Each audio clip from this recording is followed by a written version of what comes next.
What up, YouTube? I'm back. Yes, you get your close-ups today. It's your girl Sade, ready for another week. Okay, I'm actually recording this. How you feeling? On Monday, today, that you will see it.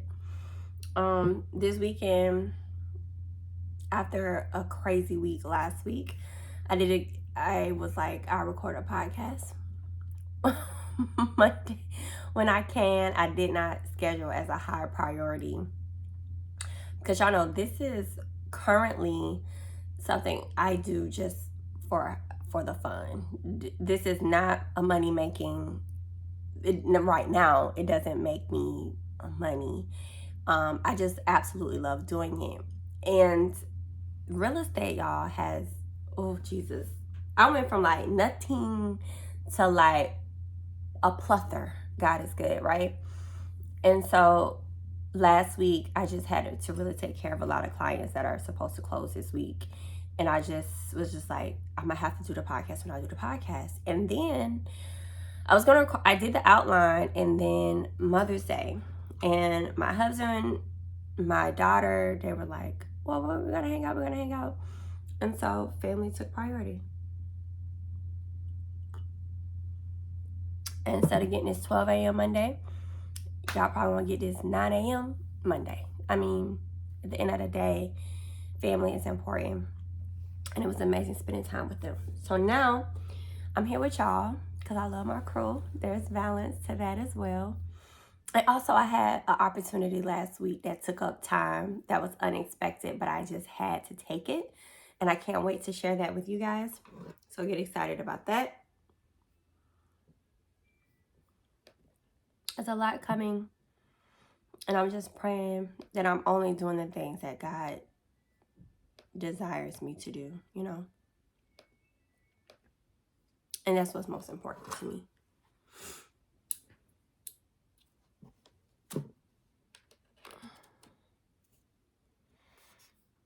And right now, for some reason, Audacity is not finding my mic. And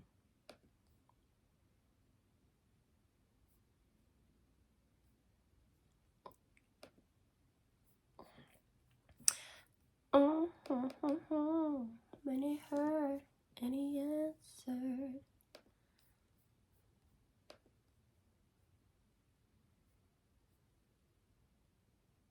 There we go.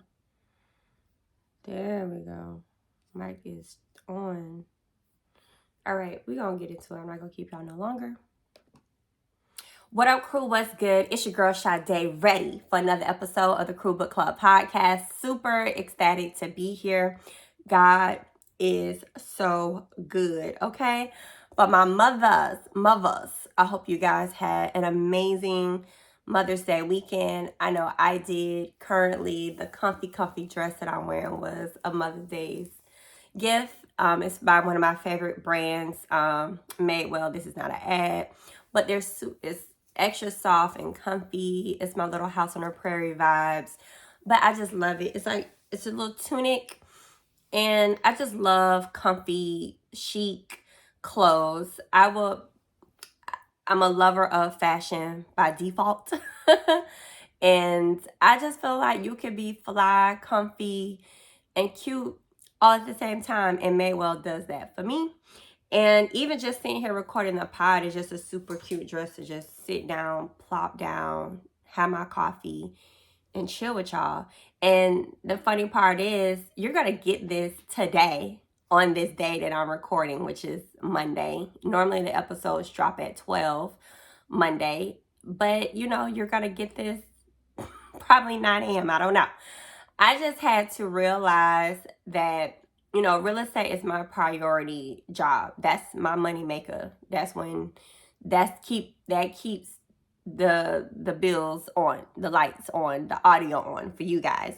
And it just took precedent last week where I was jam-packed from the start of the day to the end of the day. And another opportunity presented itself that could take me to the next level. And we had to prioritize. And I was just like, y'all gonna get this podcast on Monday. Now, whether it's 12 a.m. Monday or 9 a.m. Monday, but you gonna get it. And so right now I'm recording at 5:48 in the morning. Yes, yes. As I sip my coffee. Okay. My daughter is upstairs getting ready, and it is what it is. So I just want to get into it. And you already know we start the episode off with, just like before you eat your food, we're going to start it off with God and just be thankful for another day with him. Thank you for the opportunity for me to get on here and kick it with y'all. And, we're going to start it off with, who Gon Check Me Boo? He is always checking us because he keeps us wet in check. This week's check was, oh my gosh, I was bawling, and it was triggered by a song. It was a song, and the song is Trusting God by the Elevation Worship. And if you guys have not listened to this song, please go and listen to it. It's Trusting God, Elevation Worship. I'm going to put the link in the show notes for the Apple Music link. But look it up. Find out a way to hear it, because I had this song on repeat. I was crying, like happy tears, so thankful. And when I dug deep into the song, typically worship songs always comes from a scripture. And the scripture, to give it context for who Gon Check Me Boo, is from Psalms 34:4. I sought the Lord and he answered. He delivered me from all my fears. And the song, it talks about, it goes, I sought the Lord and he heard and he answered. I sought the Lord and he heard and he answered. That's why I trust him. Let me tell you. And that's like the bridge part of the song. And I was just like, oh my God, yes, I sought after you, Lord. And you answered. Like, he always answered. And then there was also, it was like, blessed assured, Jesus is mine. These are some of the lyrics. Born of his spirit, washed in his blood, my Savior, the one who will never fail. He would never fail. It was so good. And then there was another one that was like, I know the author of tomorrow has ordered my steps. He didn't fail you then. He won't fail you now. And I was just like, yes, God. Yes, God. It was so resonating to whether you're struggling with failing. I can tell you one of my biggest fears is fear of failure. It's no longer a fear anymore, in a sense of, do it arises sometimes? Yes. But does it overtake my mind? No. Because like the scripture said in Psalms 34:4, I sought the Lord, he heard my answer, he delivered me from all my fears. And I'm just so thankful for my relationship with Christ. And I'm just like, he is my author of tomorrow. He ordered my steps, just like the song said. And there is nothing that I should be of concern if it's not a God concern. Okay? So that was where I was really checked. And it was just such an emotional feeling and connection to that song. So shout out to Elevation Worship for a beautiful song. All right? So that was who Gon Check Me Boo. God is, because he is always checking us and he keeps us in check. You hear me? All right, now, thank you and shout out to everyone who showed some crew love. I had to sip my coffee again, y'all. Forgive me. If you have not shown some crew love, a way that you can do that is clicking and leaving a review. On Apple and Spotify, you can leave 5 stars. And if you leave the review on Apple, I would really appreciate that. Would really help. So right now, leave a written review. It can be something short and sweet. It could be, hi, this podcast is great and I love it. It don't have to be extra. If you want to be extra, I love extra. But you don't have to be. But leaving something really helps the crew, okay? It helps us grow. And if you're on YouTube, please subscribe and share the videos as well as my podcast listeners, please share the episodes that really resonate with you and share it with your friends. Like I always say at the end of the outro, there's no point of getting all this information and having a whole experience and not sharing it with your friends to grow with you. You know what I'm saying? That's when I read these books, this is what I'm doing for you. I want to share so it can grow, so we can all grow together. You know what I'm saying? So let's do that for your girl. I would appreciate it. All right. And I give you guys crew love by being connected to Audible, where you can get a free 30-day experience. That's my way of crew love as well. Not just reading back and talking to you about these books, but also partnering up with people that can help benefit you. So if you don't like a hard copy book and you always on the go and you feel like you can't find time to read, but I know you can, you just don't want to, that's okay. We got Audible for you. So you can click the link in the show notes to get some crew love there, where you get 30 days of an experience of Audible. Okay. Now they have podcast wellness programs, all these other things that are more than just books. So definitely check that out. Okay. Try before you buy. Do it through the crew. All right. I'm not going to hold any more longer. I know you're anticipating getting into our new book. And our new book is The Mountain Is You. Yes, transforming self-sabotage into self-mastery. This was the book we were going to do next that I promised, because it was between We Should All Be Millionaires and this one the last time. And so we definitely get into The Mountain Is You. And I feel like this would be a great book to come off of We Should All Be Millionaires, because there was a lot of challenging things financially. And I'm realizing the order that God had me pick these books is perfect, because if you listen to the last week episode, you will understand some of the financial issues that I've struggled with. And I'm checking myself this season in those things. And I'm not trying to sabotage myself any longer financially. And in the book, We Should All Be Millionaires, she talked about how we could be accustomed to not having, we get money, we spend it, and then we're back in the place of struggling, because that's what we're used to. That's our comfort. And then in this book, we talk about self-sabotage, because that's a form of self-sabotage. And we're going to get into that, because we want to self-master that. All right. So, yes. So even just starting off in the introduction, she talks about mountains. And I want to give a little context to mountains before I get into this book, which I did not know. So I'm going to take you out of school real quick. There are, what I could look up and find, there's like 4 different type of mountains. There are erosion mountains that occurs during and after an uplift, like where a newly formed mountain region is subject to effects of like wind, water, ice, and gravity. And it's like forces that shape the surface of the mountain ranges, wearing down the exposed surfaces, depositing flows and forming characteristics of landforms. That's an erosion mountain. Listen to those keywords: force, activity, and shape. Uplift, where a newly formed mountain range is subject of effects from wind, water, ice, and gravity. Okay, forces, uplift, and new. You check that. Hold those words close. There's mountains called block mountains that are caused by faults and crusts, a scene where rocks can move past each other, also known as rifting. Okay, this process occurs when rocks on one side of the fault rise relative to the other.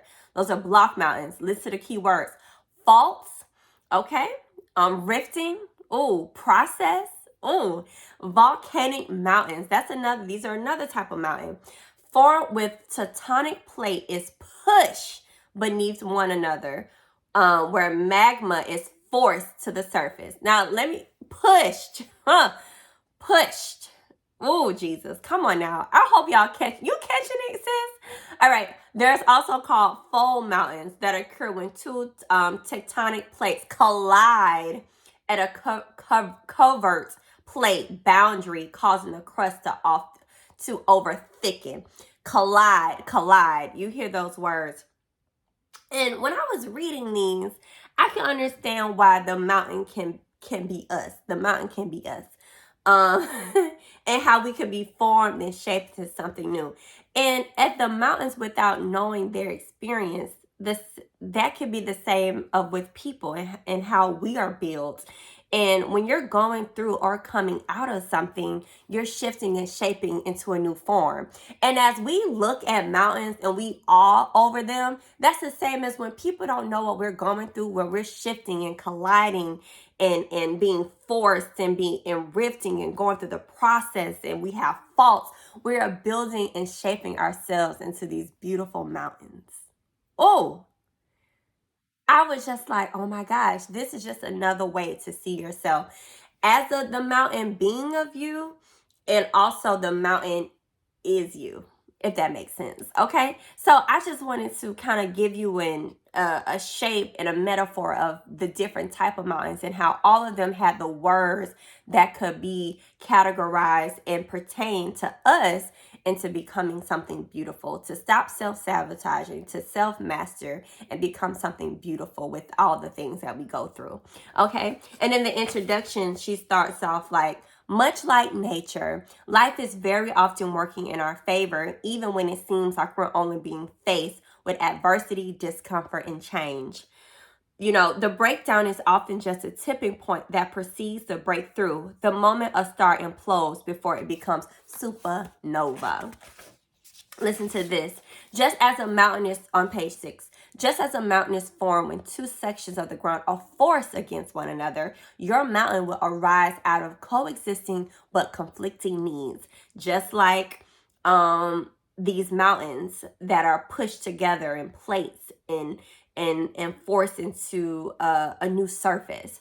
Your mountain recurs when you reconcile two parts of you, the conscious and the unconscious. The part of you that is aware of what you want and part of that is not aware of why you are still holding yourself back. So just like the block mountain, you have to go through the process for this to occur, right? So also on page 7, she says, the mountain is often less a challenge in front of us as it is a problem within us. It's an unstable foundation that might not seem evident on the surface, but is nonetheless shifting almost every part of our lives. What was the mountain that talked about uplifting and shifting? The erosion mountain. So yeah, it's amazing when you can correlate and how the nature and things work, just like she said in the beginning of the book, and how it could be of you. She says here, the mountain that stands in front of you is the calling of your life, your purpose for being here, and your path finally made clear. In the end, it is not the mountain that you must master, but yourself. Ooh, that's just the introduction. And those are just little key points. That whole introduction I could have read to you and you would have been like, yes, sis. Okay, so let's get into chapter 1, and the mountain is you. And it starts off where she's saying, if there's an ongoing gap between where you are and where you want to be, and your efforts to close it are constantly met with your own resistance, pain, and discomfort, self-sabotage is almost always at work. Okay, so that's the thing. We gotta overcome self-sabotage. Now, let's understand the definition of self-sabotage. The term self-sabotage is used when its destructive behavior is directed at yourself. At first, you may not even notice that you're doing it, but then negative habits constantly undermine your efforts. They can be considered a form of psychological self-harm. So we might not be cutting ourselves physically. We might not be physically hurting ourselves and putting ourselves in danger, but that psychological self-harm of doubting yourself and making your unconsciously doing things that don't line up with your purpose because of fear, you're self-sabotaging, right? So I like how we can get into this on this book, and this is why this is so important, because a lot of times we can get, this makes me think of the young man, the basketball player, and I don't want to get his name. Is it J-Mont? The guy who's always carrying the gun. It's like, I feel like he's struggling psychologically with, and it's a form of self-sabotage because he's stuck in between where he was and where he's trying to go. And instead of shifting and letting going through the process to get where he can be, to be this beautiful mountain, he keeps self-sabotaging by doing stupid things like carrying a gun in videos or carrying a gun, period, right? So let's get into that. Oh, excuse me. Okay, so this is the thing. How do we overcome it? Right?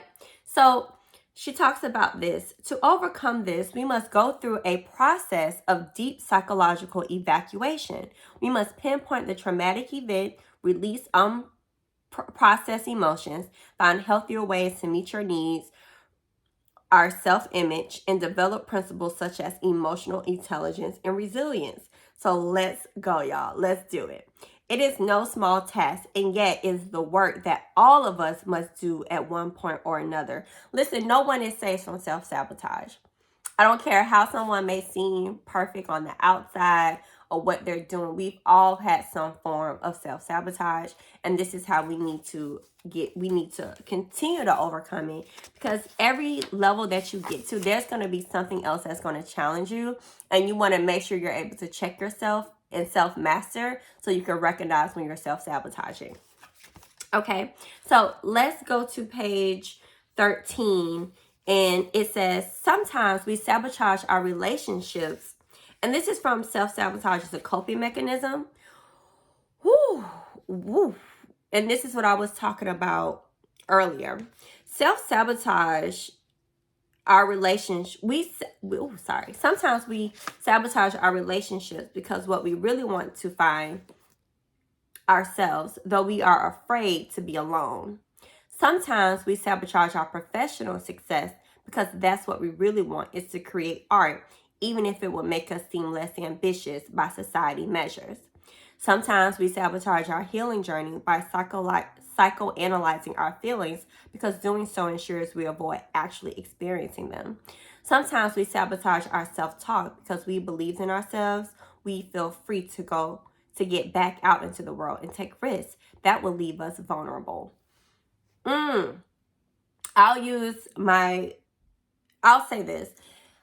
And I was always the girl who was just like, I don't want to be married. I don't want a relationship. I don't want that, because I felt like I was protecting myself from hurt and pain. And I was putting this wall up because I didn't see healthy relationships.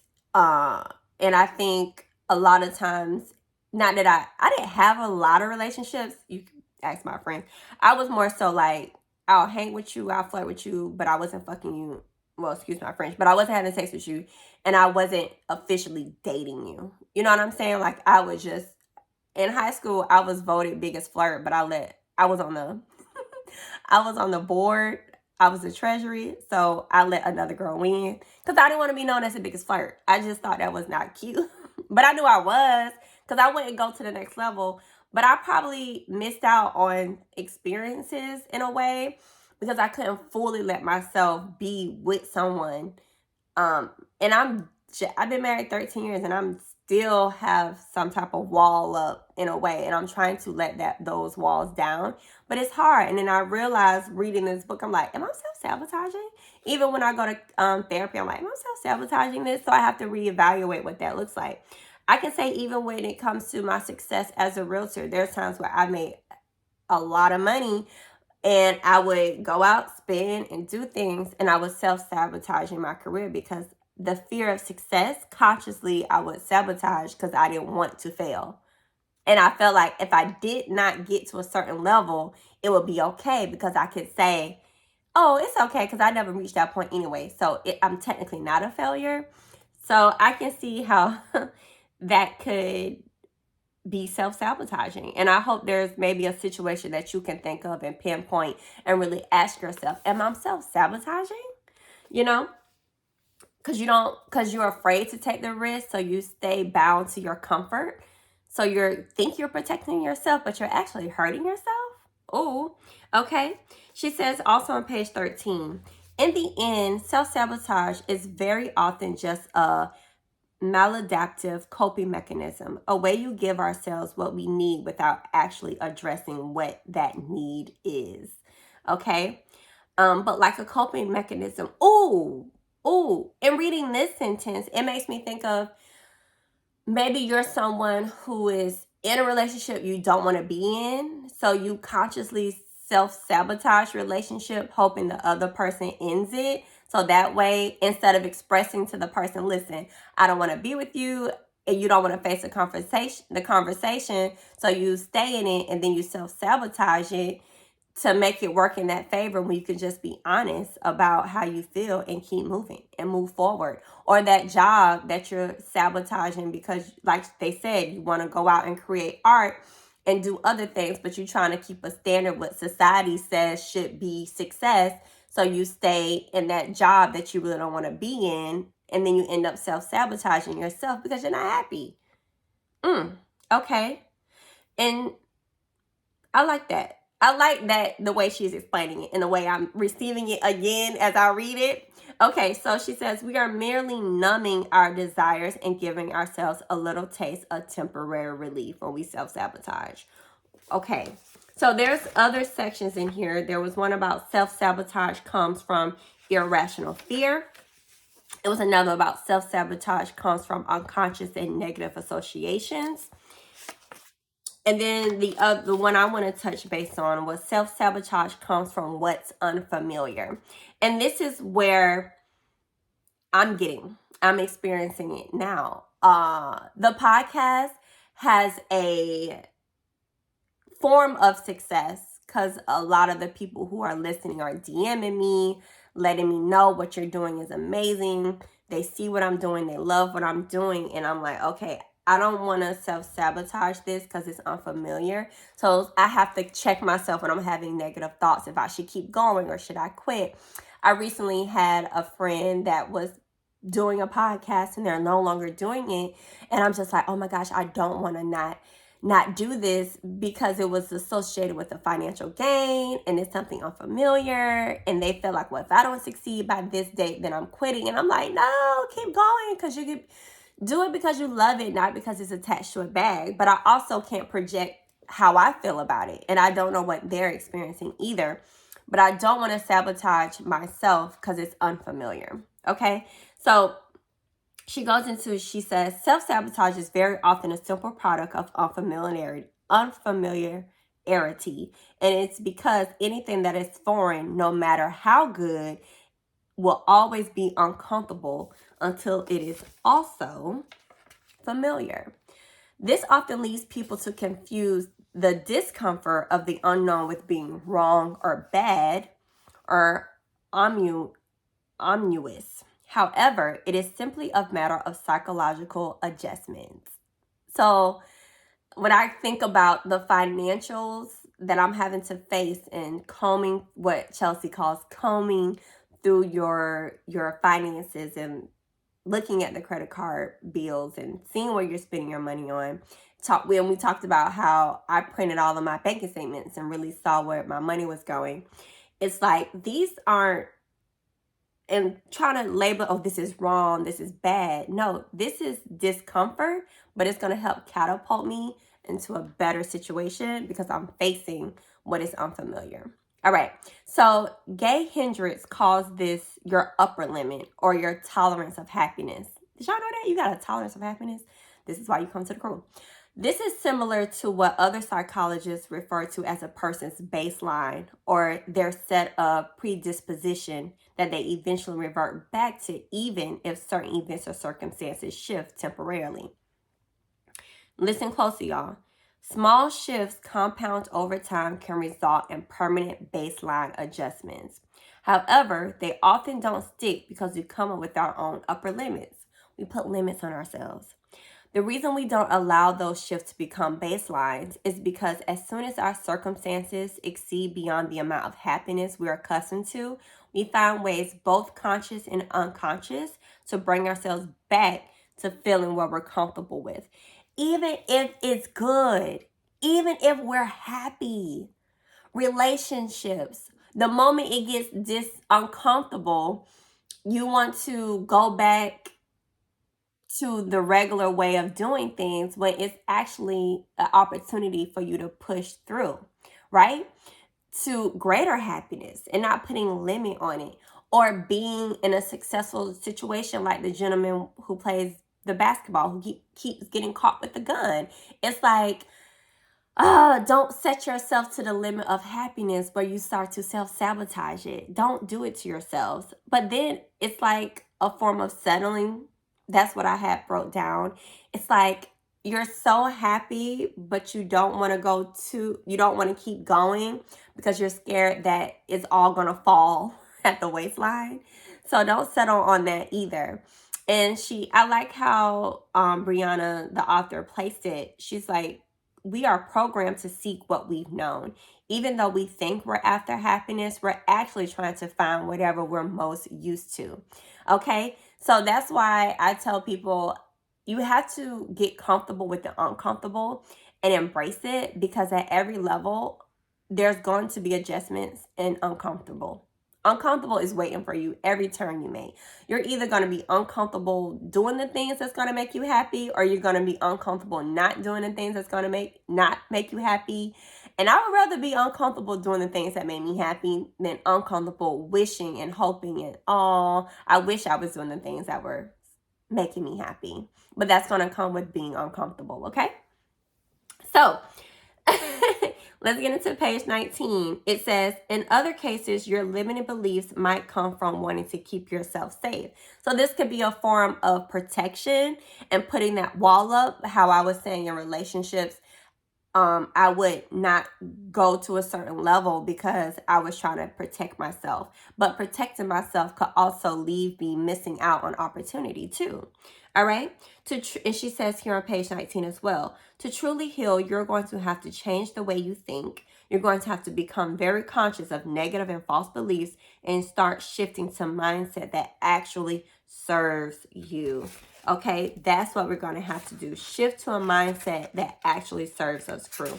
Okay, I'm going to end this on page 26 for our first episode of this book. She says, your new life is going to cost you your old one. Okay, it's going to cost you your comfort zone, your sense of direction. It's going to cost you relationships and friends. It's going to cost you being liked and understood. It doesn't matter. The people who are meant for you are going to meet you on the other side. You're going to build a new comfort zone around the things that actually move you forward. Remaining attached to your old life is the first and final act of self-sabotage, and releasing it is what we must prepare to truly be willing to see real change. Okay? So that's what we're going to do, crew. Okay? So the fact that we're going to focus on changing our mindset and addressing our self-sabotage so we can know what we need to move forward into our new life. One of the things that helped me was therapy. And this is why I feel like no one is safe from not experiencing self-sabotage. And that's why we need to be prepared. Stay ready so we ain't got to get ready. And I think that's where therapy can come into play. So go ahead and book your first session with BetterHelp.com and get your 10% off your first month of professional therapy. That's BetterHelp.com/crewlove. The link is in the show notes. And I promise you, because I'm not telling you something that I'm guessing, I've experienced it, where going to therapy really helped me recognize where I needed to take accountability in my life. Okay? And one of the first steps of moving forward is not blaming it on everyone, but taking self-accountability to self-mastery. All right? So definitely do that. All right. So now you already know I cannot leave an episode without giving you the challenge of the week. Now, the challenge of the week comes from our chapter 1, the mountain issue. And I want it to be getting out of denial. Okay? Because a lot of times we are in denial about where we're at, especially when it comes to self-sabotage. And on page 20, she says, you're going to have to decide that you love yourself too much to stop settling for less than what you really deserve. Okay? And the first step in healing anything is taking full accountability. Did I not just say that? The greatest act of self-love is no longer accept the life you are unhappy with. It is to be able to state the problem plainly and in straightforward manner. Okay, so we're gonna address it, and we're gonna put a plan together, and we're gonna do it. Okay, so the challenge is on page 22. She says, take a piece of paper and a pen, write down everything you aren't happy with. Okay, write down very specifically every single problem you face. If you're struggling with finances, you need to be very clear picture of what's wrong. Write down every debt, every bill, every asset, every bit of income. If you're struggling with self-image, write down exactly what you dislike about yourself. If it's an anxiety, write down everything that bothers or upsets you, etc. Okay? You must first and foremost get out of denial into clarity what's really wrong. And at this point, you have a choice. You can make peace or you can commit to changing. The lingering is what is keeping you stuck.